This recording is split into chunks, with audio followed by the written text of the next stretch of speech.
नमस्कार, स्वागत है आपका और मैं हूं आपके साथ लता। बड़ी खबर आपको बता रहे हैं। जी हां, उत्तर प्रदेश में विधानसभा चुनाव से पहले अब बड़ी समाजवादी पार्टी की मुश्किलें, क्योंकि अब समाजवादी पार्टी के कैंपेन सॉन्ग को बीजेपी ने दी है बड़ी चुनौती। जी हां, आपको बताते चलें कि अब समाजवादी पार्टी के बाद बीजेपी ने भी कैंपेन सॉन्ग लाकर लगातार समाजवादी पार्टी को करारा जवाब दिया है और योगी जैसा यूपी में कोई शेर नहीं नाम का सॉन्ग लाकर साफ तौर पर विपक्षों की बौखलाहट एक बार फिर से बढ़ा दी है। जी हां, एक बार फिर से विधानसभा चुनाव से ठीक पहले लगातार विरोधियों में उथल पुथल की तस्वीरें सामने आ रही हैं, क्योंकि एक और जहां तमाम छोटे मोटे दल इस 2022 के मिशन को फतेह करने के लिए अपने विरोधियों के साथ गठबंधन करने को तैयार हैं, तो वहीं दूसरी ओर समाजवादी पार्टी के तमाम आला नेता भी सिर्फ और सिर्फ गानों को लाकर, कैंपेन सॉन्ग को लाकर लोगों को भ्रमित करने की कोशिश हालांकि कर रहे हैं। लेकिन अब इसी कड़ी में आपको बताते चले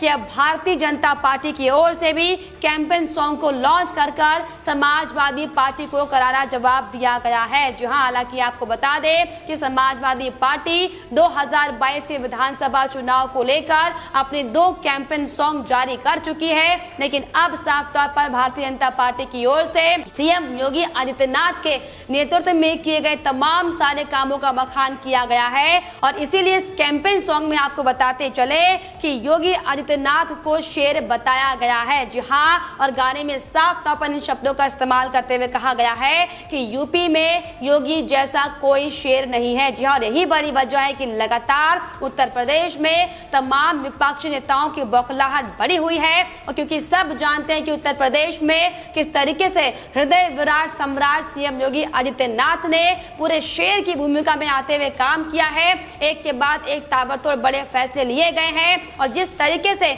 उत्तर प्रदेश में लगातार जो अब तक गुंडा राज चलता था उसका कैसे खात्मा किया गया, इसका जिक्र भी गाने में साफ तौर पर किया गया है, जिसको लेकर मुख्यमंत्री योगी आदित्यनाथ के मीडिया एडवाइजर मृत्युंजय कुमार ने अपने ट्विटर हैंडल से इसकी जानकारी दी है और इस कैंपेन सॉन्ग को शेयर किया है। जी हां, आपको बता दें कि बीजेपी के कैंपेन सॉन्ग में मुख्यमंत्री योगी आदित्यनाथ को शेर बताते हुए उत्तर प्रदेश में अब तक जो 5 सालों में काम किया गया था उन तमाम उपलब्धियों का बखान किया गया है और जन जन तक सीएम योगी आदित्यनाथ के कामों को पहुंचाने का काम इसमें किया गया। तो साफ तौर पर यह समाजवादी पार्टी के नेताओं के लिए बड़ा झटका है, क्योंकि जिस तरीके से अखिलेश यादव उत्तर प्रदेश में अपनी झूठी राजनीतिक बिसात बिछाने की कोशिश करने में लगे हुए हैं, दरअसल यही बड़ी वजह है कि उन्हें अपने आप की तुलना कभी श्री कृष्ण से करनी पड़ रही है। हालांकि इसको लेकर भी किस तरीके से उनको लेकर विरोध प्रदर्शन किया गया था हम सब ने देखा था,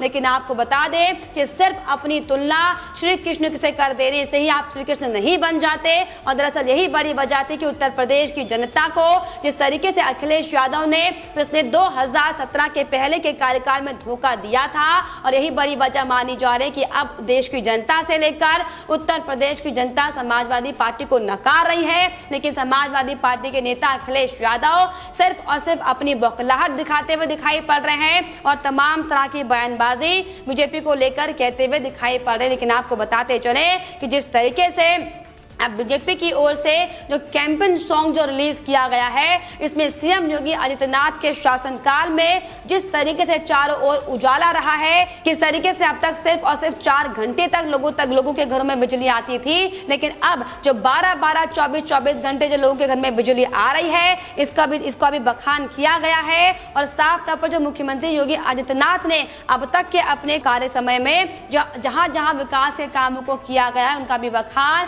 इस बीजेपी के कैंपेन सॉन्ग में किया गया है। जी हां, आपको बता दें कि इस सॉन्ग में साफ तौर पर सबका साथ, सबका विकास और सबके विश्वास को लेकर साफ तौर पर मंत्र को बताया गया है, जिसमें ऊंच नीच के भेदभाव को खत्म करते हुए धर्म और जाति से परे होकर किस तरीके से सीएम योगी आदित्यनाथ ने सबको बराबरी का दर्जा देते हुए समाज के हर तबके तक विश्वास पहुंचाया था, विकास पहुंचाया था, इसी का जिक्र इस कैंपेन सॉन्ग में किया गया है। और यही बड़ी वजह है कि लगातार एक के बाद बाद एक तमाम विकास के काम करने के बाद उत्तर प्रदेश देश में नंबर 1 राज्य पर आता हुआ दिखाई पड़ रहा है। फिर चाहे वो बात वैक्सीनेशन को लेकर हो, फिर चाहे वो बात कोरोना की टेस्टिंग को लेकर हो। जी हाँ, और आपको बताते चले इस कुल 2 मिनट 20 सेकंड के वीडियो में विकास से संबंधित तस्वीरों और फुटेज का इस्तेमाल किया गया है, जिसमें साफ तौर पर उत्तर प्रदेश में जो उत्तम प्रदेश अब उत्तर प्रदेश से बना है उन तस्वीरों का बखान साफ तौर पर इस कैंपेन सॉन्ग में किया गया है। जी हाँ, और इसके अलावा आपको बताते चले कि इस कैंपेन वीडियो में यूपी में माफिया पर हुई कार्रवाई से लेकर कोरोना काल में मुख्यमंत्री की सक्रियता, एक्सप्रेसवे व सड़क निर्माण, इन्वेस्टमेंट, धार्मिक आयोजनों को भी दिखाया गया है। वीडियो में मुख्यमंत्री योगी आदित्यनाथ की हिंदूवादी छवि को भी साफ तौर पर दिखाया गया है और मंदिरों में पूजा करते हुए उनके कई शॉट्स को भी शामिल किया गया, जो कि हम साफ तौर पर देखते आ रहे हैं कि कैसे सीएम योगी आदित्यनाथ हर जगह पर बढ़ चढ़कर हिस्सा लेते हैं। फिर चाहे वो प्रोग्राम, चाहे वो कार्यक्रम किसी भी समुदाय का हो, किसी भी जाति का हो, किसी भी धर्म का हो, यही बड़ी वजह है कि उत्तर प्रदेश की जनता सीएम योगी आदित्यनाथ से प्यार करती है और उनकी लोकप्रियता अब उत्तर प्रदेश में लोगों के सिर चढ़कर बोलती हुई दिखाई पड़ रही है। जी हाँ, उसी कड़ी में आपको बता दें कि अब बीजेपी के कैंपेन सॉन्ग रिलीज होने के बाद अब लोगों की भी सकारात्मक प्रक्रियाएं सामने आने लगी हैं और इसी कड़ी में एबीपी की वरिष्ठ एंकर रुमाना इरशाद खान की भी प्रतिक्रिया आपको बताते चले कि जैसे ही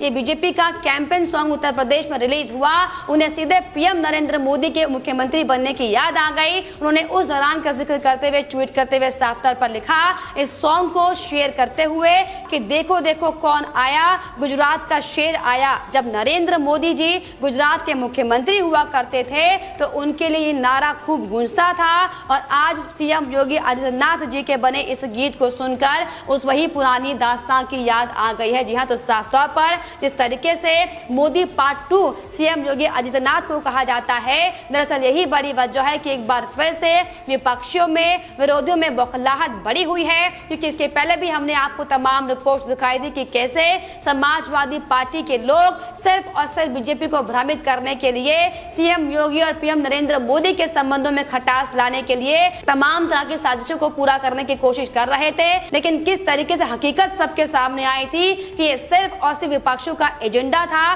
दरअसल यही बड़ी वजह थी कि अखिलेश यादव जो अपना कैंपेन सॉन्ग लेकर आए थे, जिसमें उन्होंने अपनी तुलना भगवान श्री कृष्ण से करी थी, उसको लेकर भी उन्हें कई किरकिरियों का सामना करना पड़ा था, जिसको लेकर जमकर बवाल भी और विरोध प्रदर्शन अखिलेश यादव के खिलाफ देखा गया था। जी हाँ, इसी कड़ी में अयोध्या के संतों ने भी अखिलेश यादव को कड़ी चेतावनी दी थी। उन्होंने साफ तौर पर कहा था कि अखिलेश यादव सत्ता के भूखे भेड़िए हैं। उन्होंने साफ तौर पर कहा था कि इस गाने को तुरंत हटाना चाहिए। इसी के साथ उन्होंने ये भी अखिलेश यादव को चेतावनी दी थी कि अगर ये कैंपेन सॉन्ग नहीं हटाया गया तो अखिलेश यादव को और समाजवादी पार्टी को आने वाले समय में भारी मुसीबतों का सामना करना पड़ेगा। वहीं इसके अलावा संतों ने अखिलेश यादव पर तमाम आरोप लगाते हुए ये भी कहा था कि सपा का ये कदम सनातन धर्म के खिलाफ है। जी हाँ, इसी कड़ी में तपस्वी छावनी के महंत का साफ तौर पर बयान सामने आया था कि भगवान कृष्ण ने गौ रक्षा और धर्म रक्षा के लिए अवतार लिया था, लेकिन अखिलेश यादव गौमांस खाने वालों के साथ हैं। ऐसे में उनको लोग भगवान कृष्ण का अवतार कैसे कह सकते हैं। जी हाँ, मात्र सिर्फ तुलना कर देने से आप श्री कृष्ण नहीं बन जाएंगे और यही बड़ी वजह है कि लगातार अखिलेश यादव की उत्तर प्रदेश में किरकिरी हो रही है। लेकिन आपको बताते चले कि अब 2022 का विधानसभा चुनाव बेहद नजदीक है और इसको लेकर तमाम राजनीतिक दलों ने अपनी बिसात बिछानी शुरू कर दी है, क्योंकि जिस तरीके से हम लगातार आपको चुनावी कवर कर दिखा रहे हैं कि कैसे असदुद्दीन ओवैसी से लेकर अरविंद केजरीवाल तक उत्तर प्रदेश में अपनी राजनीतिक बिसात बिछाने का काम जरूर कर रहे हो, लेकिन जिस तरीके से उत्तर प्रदेश के दिल में सीएम योगी आदित्यनाथ शेर की तरह वास करते हैं, यही बड़ी वजह है कि 2017 की ही तरह 2022 में भी प्रचंड बहुमत के साथ बीजेपी अपनी सरकार बनाने वाली है, जिसको लेकर सिर्फ और सिर्फ बौखलाहट दिखाते हुए, सिर्फ और सिर्फ अपनी घबराहट दिखाते हुए तमाम विपक्षी नेता हालांकि उत्तर प्रदेश में दिखाई पड़ रहे हैं। लेकिन आपको बताते चले कि अब जिस तरीके से समाजवादी पार्टी को करारा जवाब देते हुए, मुंहतोड़ जवाब देते हुए जो बीजेपी की ओर से कैंपेन सॉन्ग रिलीज किया गया है, इसको लेकर तमाम लोगों की प्रतिक्रियाएं भी अब सामने आ रही हैं, जिसमें लोग साफ तौर पर अपनी सकारात्मक प्रतिक्रिया इसको देते हुए दिखाई पड़ रहे हैं। और यही बड़ी वजह है कि अखिलेश यादव से लेकर